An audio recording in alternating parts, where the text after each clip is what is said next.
Hi, I'm Coach Eric Belyea along with my players Will and Pat. Today we'll show you how to field ground balls both forehand and backhand.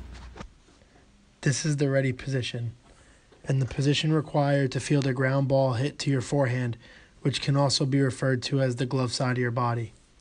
The feet are slightly staggered with the glove out in front of the fielder's face, with the glove on the ground.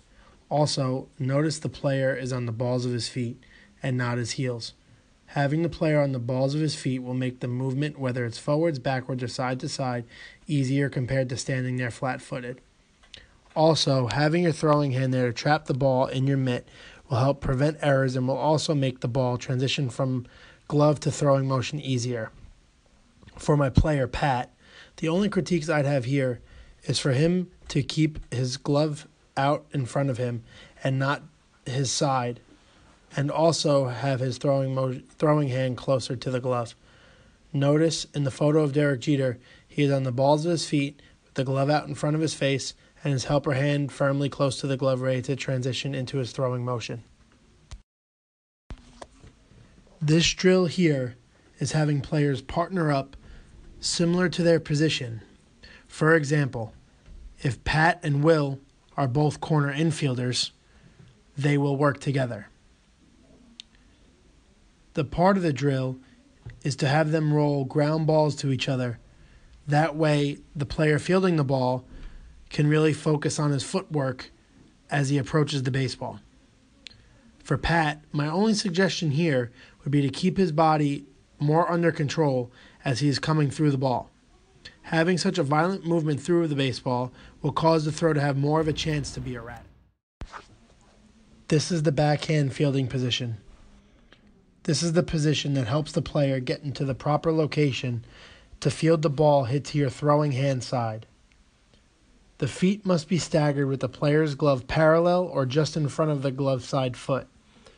Here, just like the ready position, the fielder should be on the balls of their feet, but making sure their back foot is planted to help make the transition into throwing the ball to the desired base easier and smoother. For my player Will, my critiques would be to be more on the balls of his feet and to have his feet more staggered. Also, if possible, Will's glove could be a little more out in front of him if he would want to be in the precise fielding location. The photo of Derek Jeter is a perfect example on how to properly field a ground ball on the backhand. Notice how he's on the balls of his feet with his back foot planted to make the throw to first.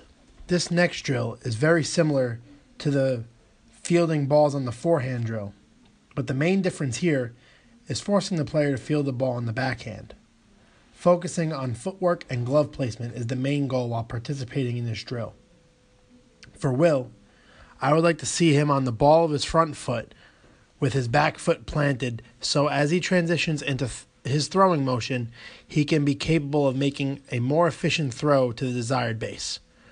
Also, I'd like to see Will come through the ball harder, making the throw to his desired base a lot harder, converting outs even against the fastest of runners. Having players field ground balls from a fungo hitter is a way to have them closest to game situations. The fungo hitter, which will be the coach, can determine which way he wants to hit the ball. This will force players to react to where the ball is hit. Another purpose of the fungo hitter is to add a level of uncertainty to the players. A way to make this drill more interesting is to play a game of Gold Glove. That way, the players will not be lazy about it and really have to compete to do the drill correctly. For my player Pat, I would suggest for him to set his feet while fielding ground balls. If he is set, the transition into throwing the ball will be a lot smoother. I would also like to see Pat field the ball more out in front of him, because if he fields the ball between his legs, there is more of a chance for an error to be made. Fielding ground balls is a part of the game. Knowing how to field ground balls the proper way will help you win games. When it comes to the importance of fielding ground balls correctly, it is the difference between safe and out, a run or an out, and most importantly, a win and a loss. Without the proper fielding mechanics, there is no way for an individual player, or a team for that matter, to be successful on the field.